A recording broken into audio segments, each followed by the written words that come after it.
Ladies and gentlemen, get ready for Low Country Lunatics with your host, Chef Giuseppe from Abastioli and author of From Bars to Jars. We're going to get down, we're going to get real, talking food, faith, and fellowship every Friday on the Lunatic Network. Spill it out. What's going on, everybody? Low Country Lunatics Podcast. I'm your host, Chef Giuseppe. I just want to say I am truly, truly grateful for the people that have been supporting this show, the audience, and the guests. We've had some incredible guests lately. I just want to give a special shout out to Francisco Gonzalez, James Teeple, Jessica Ruger, George Brown, Chef Alexis Mungin, Jamie Trasciati, my former co-host, New York Nikki T, got nothing but love. Great guy, great personality. And then Johnny Griffiths, the master distiller moonshiner. All these people have contributed so much to this show, and I'm just grateful to God that I even have this platform. So today I'm going to do something a little different. I'm just going to talk, okay? Number one, I need to practice. I don't like hearing myself talk as much as you probably think contrary to that. I really don't. And I haven't done this before. I haven't just got on here and kind of just, talked about what it's been like, what has been going on, and what's to come. Not that I have a crystal ball or anything. I don't know what the future holds. Only God does. And I'm doing my best to just trust him and follow it in his steps. And just being open-minded and trying to be as good of an example of Christianity as I possibly can be. And I don't do a great job. I'm going to be honest, cursing, smoking cigarettes, all the things. But I'm a work in progress, right? Every day I'm trying to get, just a little bit better than I was yesterday. And a lot of people, you've been watching me, right? And I've got a lot of stuff going on, right? And it's like, how is he doing all this stuff? So I want to get into that. I want to kind of talk to you about, how I do all the things that I'm doing, and again, this is all by the grace of God, because where I came from, my life from an early age, it's been nothing but chaos, drama, and not nothing but chaos and drama. There's just been a lot of that. There's been a lot of trauma too, and a lot of responses to trauma and processing emotions that, I was never really equipped to do. I'm still pretty emotionally immature. But thank God I have a spiritual program of action today that helps me. I've got some tools. I got people I can call, people I trust. Trust is a big word, because for a long time I didn't trust anybody. I definitely didn't trust myself. And again, I'm gonna make some mistakes. Just the mistakes that I'm making these days are not as catastrophic as they used to be. And I put a lot of people through a lot of heartache and pain and suffering without even realizing it, because I was just so self-centered and selfish, and I couldn't see how my behaviors were affecting other people. I was only thinking about how anything affected me, and what was going on in my mind, and I was really headstrong, and consumed with self, right? And which I think is the foundation for this spiritual disease. And whether an alcoholic or not, anybody could fall victim of the spiritual disease, the spiritual malady. And I just thank God that I had enough pain and suffering in my life that I became willing to surrender, drop to my knees, and just beg for mercy and forgiveness and guidance and direction. And I do that on a daily basis, and my days now go pretty smooth, even with all the, all the things I'm doing. It's a lot, but it's manageable with God's help, and then the people that God puts in my life. So something that I want to get into, I have an opportunity to go back home to Connecticut. I haven't been back home in about 8 years. Now so I booked the flight. It's done. I'm going November 14th. I'm going. So how that came about, um, I had a nightmare about a week and a half ago that my best friend, Jared Path, who it's actually his birthday today, November 4th. Happy birthday, you old man. Um, we we grew up together, and he's a special dude, and he's looked out after my family while I've been gone these past going on 10 years. So I moved down to Charleston in September of 2014. So yeah, 11 years. Wow. But yeah, anyway, it's his birthday today, and in my dream, in this nightmare, he's calling me frantically, and I'm drunk. Okay, I'm drunk in the dream. That was, that was pretty frightening. But and he's saying, Joe, you got to get back home. You got to get back home. Your ex-wife just committed suicide. And I woke up 4 o'clock in the morning, just panic stricken. It was so vivid, so real. But thank God she did not kill herself. Everybody is doing great up there as far as I know. Uh, but yeah, I booked the flight and I'm going. And so the last time I went was 8 years ago, and I was not in good shape. I was pretty much in a delusion, induced by ketamine and LSD, mushrooms. I wasn't drinking at the time, but I was off my rocker, to say the least. I pretty much tried to start a cult.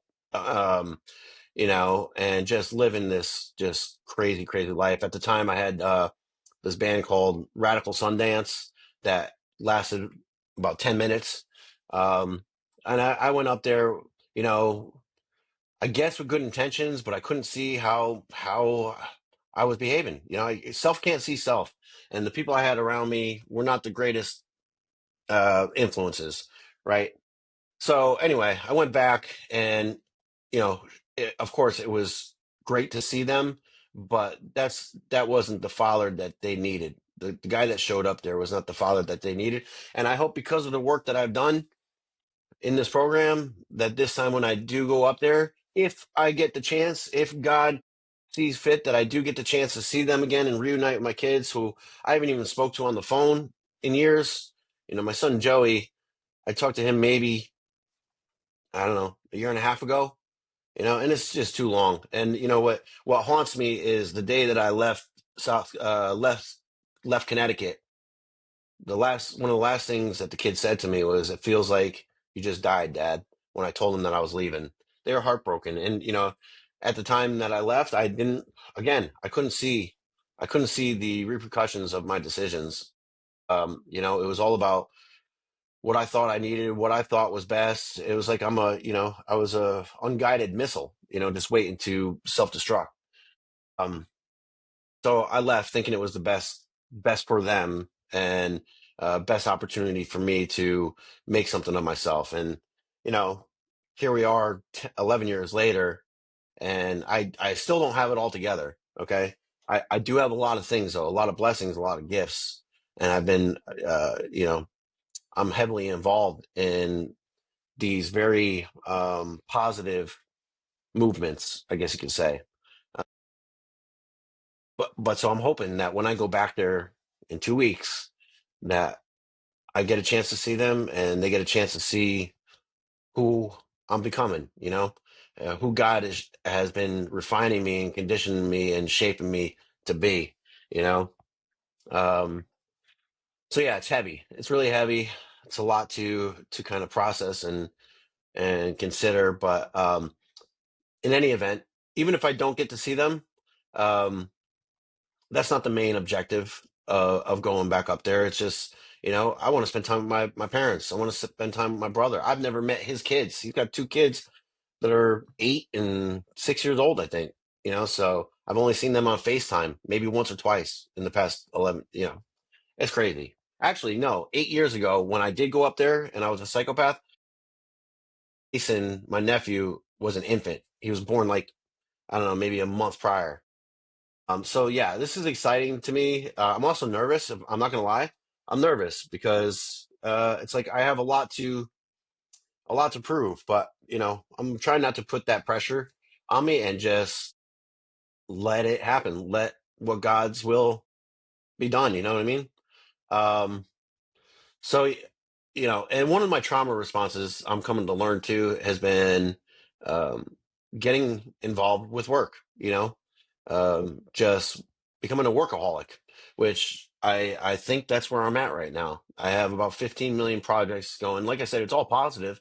It's helping a lot of people. It's doing the best I can to carry a message of hope, trying to inspire people, which is actually, that's originally why I got into the music industry, why I started playing music. And once I realized I had a talent, I was able to write songs, play guitar, and sing. The original goal for all that was to be able to play with my Uncle Robert, who actually was another guest on my show. I love my Uncle Robert. He's like me and him look like twins. He's only 8 years older than me. He's my mother's youngest brother. She had five brothers. He's the only living brother left. But yeah, so him and my cousins and his friends used to gather around at my grandmother's house while she's cooking the Italian sauce. They're all in the bedroom playing Grateful Dead tunes on their guitars, and I could remember being like 8 years old just watching them, and I was amazed. I wanted to be able to do that someday. So by the time I was like 13, 14, I started playing guitars and singing and writing. Eventually, I did get to play with my uncle a bunch. We used to play at this open mic show at George's too. That was a wild place, a wild time. And it was fun. I'm not gonna lie, it was fun. But I was in the throes of my disease, as was my Uncle Robert and a lot of the other people we hung out with. We just didn't know, But we made a good run of it. We were doing all kinds of different events. So I was hosting, I think it was Joe's Jam and Open Mic Show on Thursday nights at George's too. Um, Up in this like loft area. And it was an Italian restaurant. They never had live music, and I had the bright idea to bring music. So I had a band with my brother Michael, who was on the drums. The band was called Exit 13 for the Wallingford, Connecticut exit. I remember my father had like 900 shirts made, and then the band broke up, and those shirts ended up going to the homeless shelter or the Goodwill or something in New Haven. Years later, working for my father at Paint World, we would see some homeless dudes wearing Exit 13 T-shirts. The legacy of that band still lives on somebody's back somewhere in Connecticut. But so music, I started playing music. Like once I realized I could write and I could play and I could sing, I could perform. Then it was like, I just wanted to inspire people. I was writing really emotional and deep poetic songs that I was hoping people would understand me because, you know, I had a lot that was suppressed inside of me from the sexual traumas as a child, a few different instances. And then, not being always feeling really different from people and people not understanding me, so I thought through music that I was able to be relatable and able to connect. But then the applause and the recognition started happening, got on some college radio stations, got into the newspaper a couple times, and it went all to my head completely. And plus, too, I'm starting to get wasted at all these shows, and my performances were just like out of control.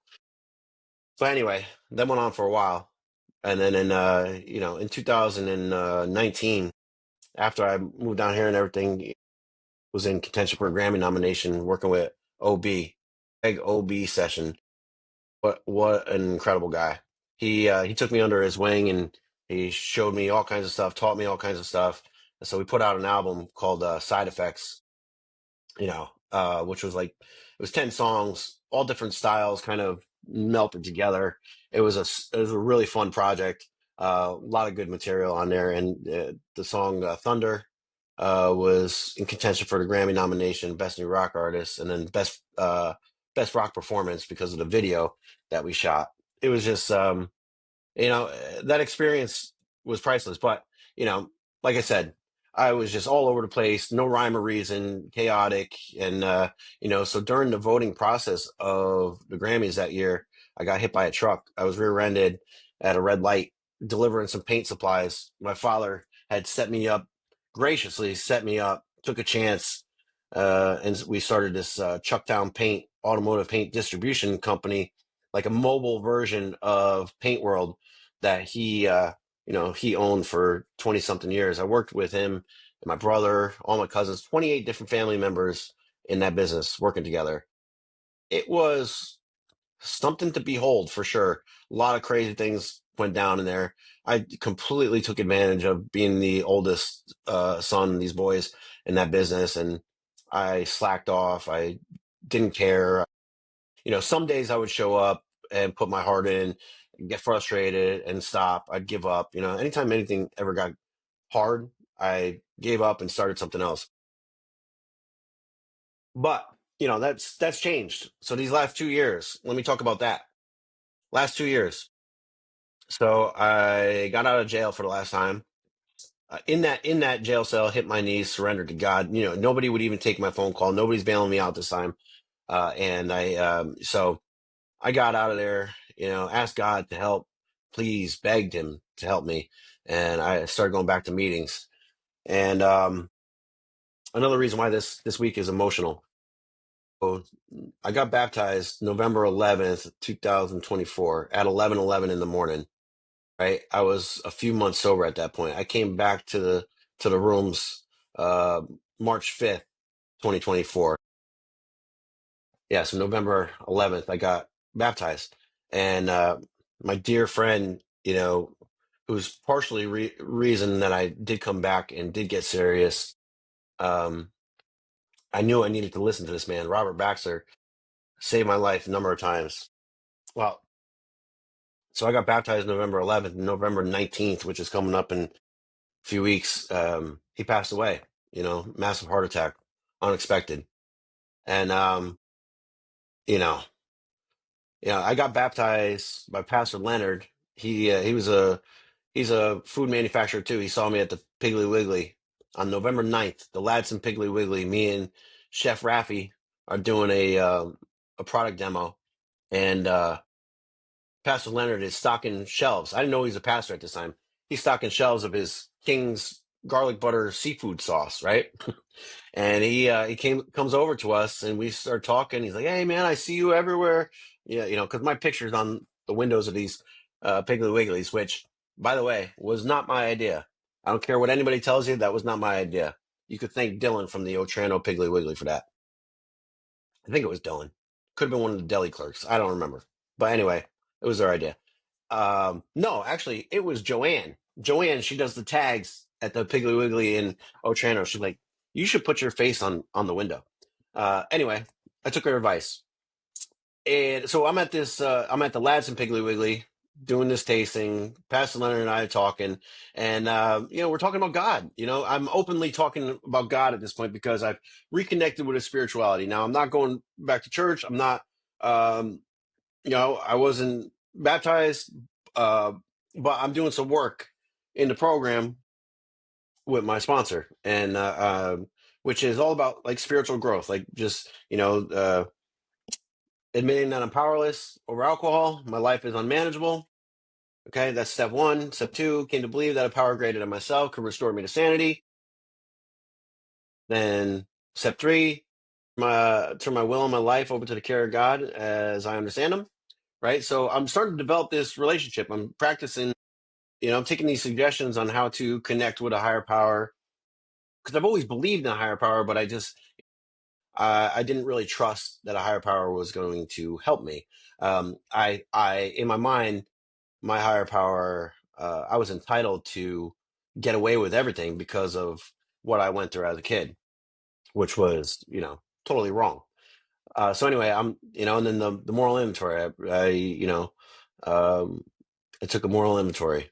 Admitted to God, to myself, and another human being the exact nature of my wrongs. So now it's all on paper, and I'm sharing it with another human being, and we're sharing it to God, and I'm trying to clean my side of the street. I'm trying to identify all these problems, all these liabilities, character defects, and all that stuff. Anyway, it's at that point, like I think I just finished my fourth and fifth step, and then November 9th comes. So Pastor Leonard tells me at that Piggly Wiggly, he says, "Hey, I want you to write a letter thanking God for everything you want as if you already had them. And I want that letter as soon as you can. I want it by Monday. All right. So Monday, I didn't know was November 11th. Okay. And I still didn't put two and two together. That date didn't ring a bell. But after I wrote that letter, I sent it to him. I think Sunday night. I sent it to Pastor Leonard. So that's November 10th. And what Pastor Leonard and then Pastor Leonard asked me if I wanted to get baptized. I said yes. They said, "Can you do it tomorrow?" And this is the 11th. I says, "Wait a second, that's 11/11." Which about 10 years ago, maybe longer, 15 years ago, I had a tattoo on my bicep, 11/11. So anyway, I got baptized at 11/11 in the morning, and it was such a special day. And that's going to be the year anniversary of my baptism. And so much has happened, man. So much has happened. And yeah, and then Robert Baxter's his passing got me back into church. So I used to be in a church choir in a Catholic church way back, back home. And but I haven't been involved in a church since. I was, pretty much dead set against it because of what had happened with my previous church. And anyway, I participated in putting the memorial together for Robert. I did the sound and the video. I wrote a song which I hadn't been writing. You know, it was called Iron Bridge, right? Because he was an iron worker. So we had the service, and afterwards, Pastor Rod asked me if I would join the praise team, and I just said yes. And I got back involved and started working like a discipleship type program with him and some of the other people there at Nexus Point Church. And I'm so grateful for all those people. They've become family to me, and it's like I never really had that. So yeah, this is a heavy week. I know I'm all over the place, guys, but anyway, what else do I want to say? Yeah, so like, okay, From Bars to Jars, my book. Uh I started writing that in the commissary kitchen while I was making the sauce, right? We were, me and Billy, aka Aquaman. I call him Aquaman because he flooded the kitchen twice. But he was instrumental in helping me get this thing going, the production side of this, right? He was, always trying to come up with systems to make things faster and more efficient and whatever. Because I went from making sauce in my little galley kitchen, it's about the size of a closet, right? Driving my wife crazy. There's sauce all over the ceiling, and we've got a 40-quart pot on taking up all four burners. It was just a mess, and there's stacks of and cases of jars piled up in the living room. Everywhere you look, there's sauce. So we started, then from there, Billy says, "Well, why don't you come over to my place? He's got a big kitchen, an island. It was a nicer setup." We did that once, and it was a lot. Again, mess everywhere. And so then we started looking at renting kitchens and commissaries. And I found one, SKR, up in Monk's Corner. Uh, Price was right, unlimited hours, but I had to work third shift. So me and Billy were there, probably 2-3 nights a week, trying to dial in this system. And, it was so much work, but it was so much fun. We laughed our asses off. Every time the jars would seal, they would pop, the caps would pop, right? And every time we'd do that, we'd yell money, because we got a product, and it was selling, man. It was selling fast. Couldn't keep the stuff in stock, and we were adding stores, adding stores, adding stores.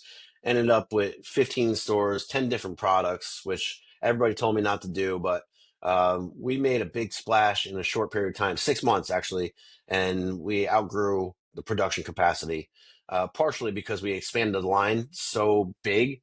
It was way harder to manage all those different items and manage the ingredients and the labels and but we were going through jars like crazy. And so what happened? Oh, I was writing the book, so after Billy kind of had enough, we got on each other's nerves quite a bit. He dipped out, and then it was me and my wife on Sundays, but I was still coming there probably once or twice a week, by myself.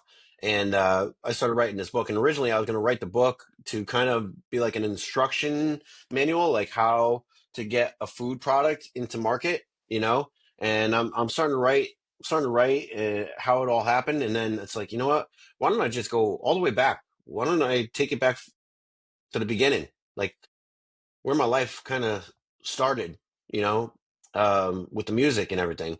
So I did, and then it turns out that the book ended up being my testimony, you know. So from bars to jars, a saucy redemption story, and you know, thank God I was writing that too, because I shut down the kitchen in February, and now the stores are starting to dwindle out of product.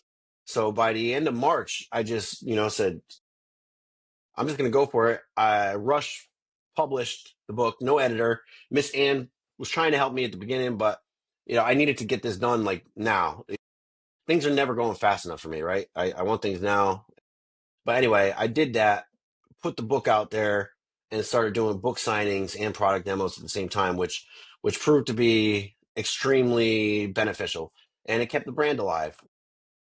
I know right now a lot of those stores are probably mad at me. They, you know, they don't have product, but you know, scaling the production of this business was has been a nightmare. It's been an absolute nightmare. There's a lot of intricacies, a lot of things to know that I didn't know.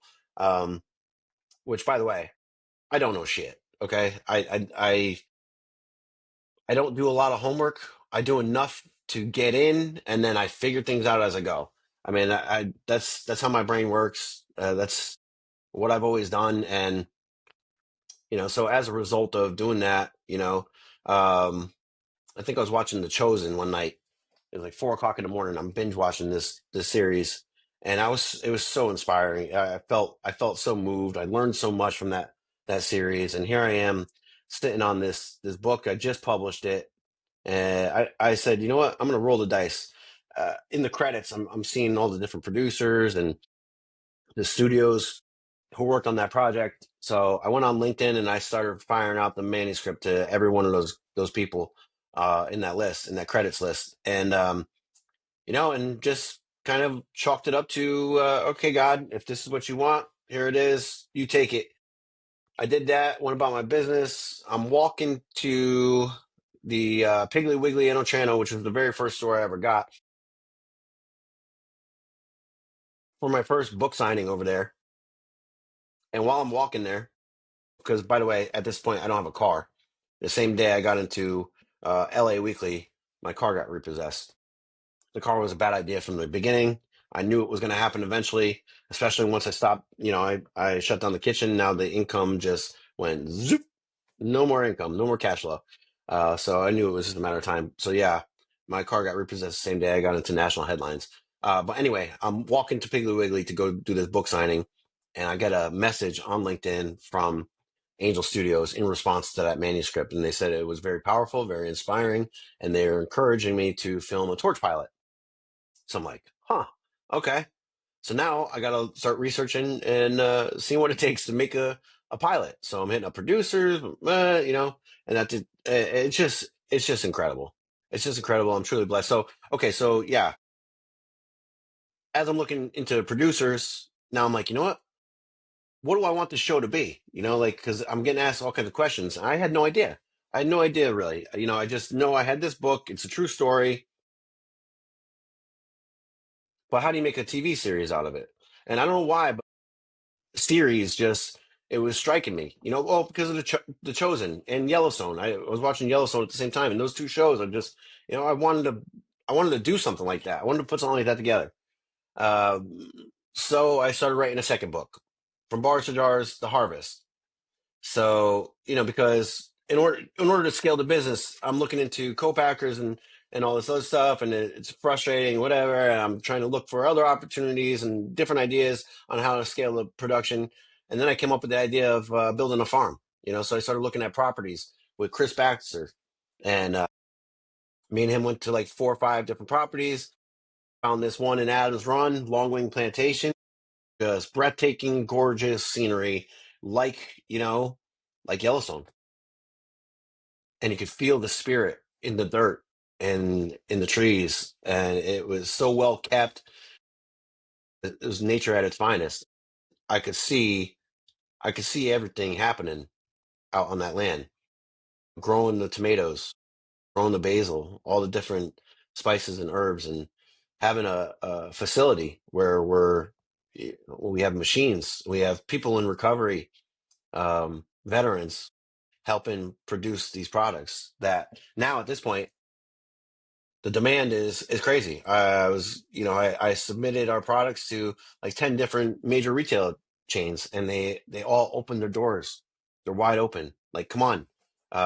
Basically, all of them are just waiting for our production capacity to increase.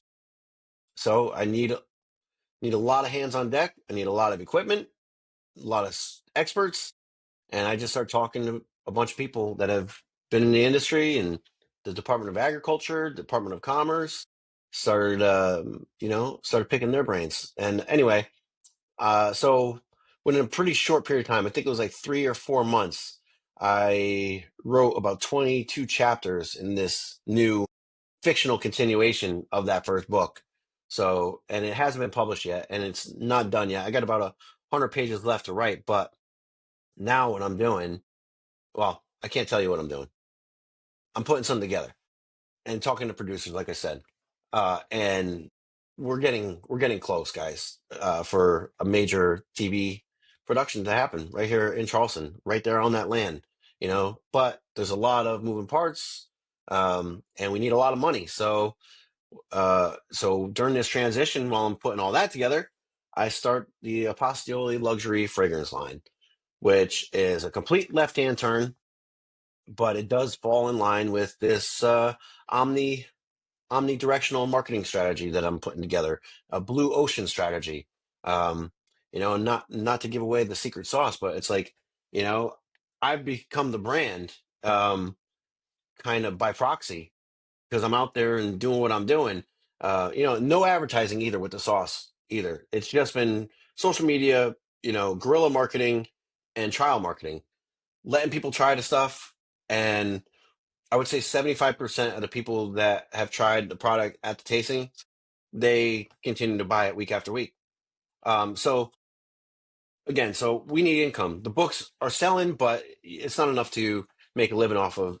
So the Apostoli fragrance line. Now, I got this idea actually when I used to work in the liquor industry.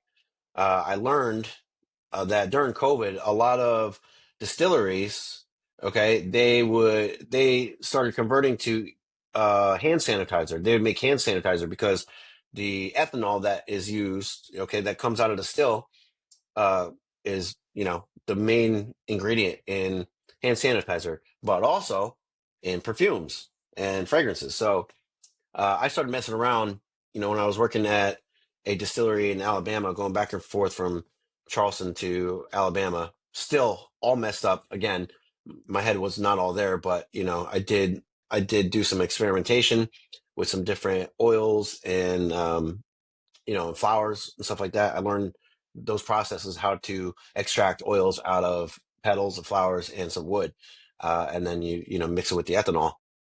So anyway, I love doing what I do. When I used to work for Paint World, one of my best talents, turns out, was my eye. I was able to, we have a bank of paint cans, right? All the different colors, all the different toners, right? And sometimes people would come in with like a gas cap door, right? They don't have a paint code, right? So we can't go into the computer and spit out a formula. So I'd have to create formulas on the fly just by looking at the panel and then going to the bank and pulling out all the colors and making that color. And I got really, really good at it. And then, my father tried to encourage that, sent me to school for color theory with DuPont, where I took like an advanced class on matching colors, and I was proud of that ability. Out of all the things at Paint World, I think that was the best thing that I took away from it.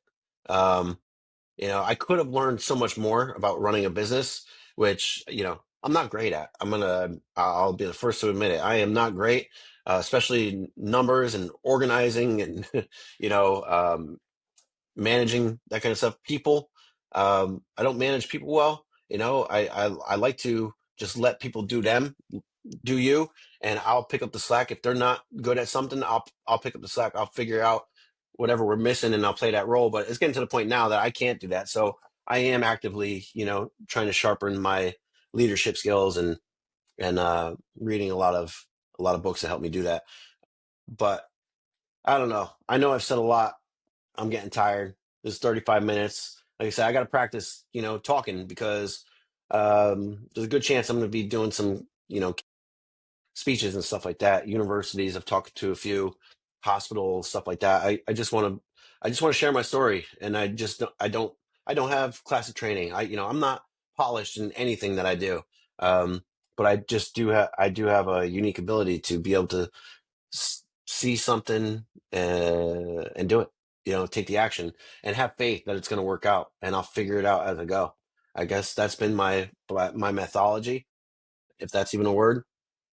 But anyway, thank you for everybody that listened. I know this is a lot. I hope I made sense. I'll get better every day. I'm just gonna keep on trying to get better. But God bless everybody. Thank you for tuning in. I probably won't do this kind of episode in a while. I've got some very exciting guests booked to come on the show. And I'll announce all that on social media and do what I do there. But I'm really looking forward to what's happening. All this stuff, the fragrance, the sauce, which, by the way, the sauce, I finally found a co-packer. It's gonna, solve this problem, at least for the time being. Sets are now available on apostioli.com for the fragrance, his and hers. You got the Reagan number 3, Reagan number 4. Then you got the Romanote La Cascada, his and hers. Very elegant, very very well crafted, I must say. I'm proud of that. I'm proud of all this that I do, and I thank God. I thank my wife. Okay, my wife has been. I cannot tell you. I can't even express how important she is to me. We have been through thick and thin. I have not been the best husband, um, but we have come a long way. We are so much better now than ever. Our communication skills still need work, but that's what marriage is, right? Um, but I do love her with all my heart.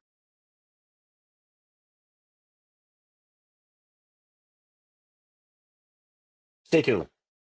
I promise I won't get this emotional next time. Maybe. No, I can't promise that. I can't promise that. I'm probably lying if I said that. But say a prayer for me. Love you guys. Thank you. And for anybody struggling with alcoholism, right? This here, there is help available. Thank you. If alcohol builds a wall around you that doesn't let you see where you're going, that keeps you feeling isolated and alone, that makes you feel hopeless, know this: we're here to help if you want us to. It's never too early or too late to ask for help with a drinking problem. Alcoholics Anonymous, there is a way out. For more information, visit aa.org and download the Meeting Guide app.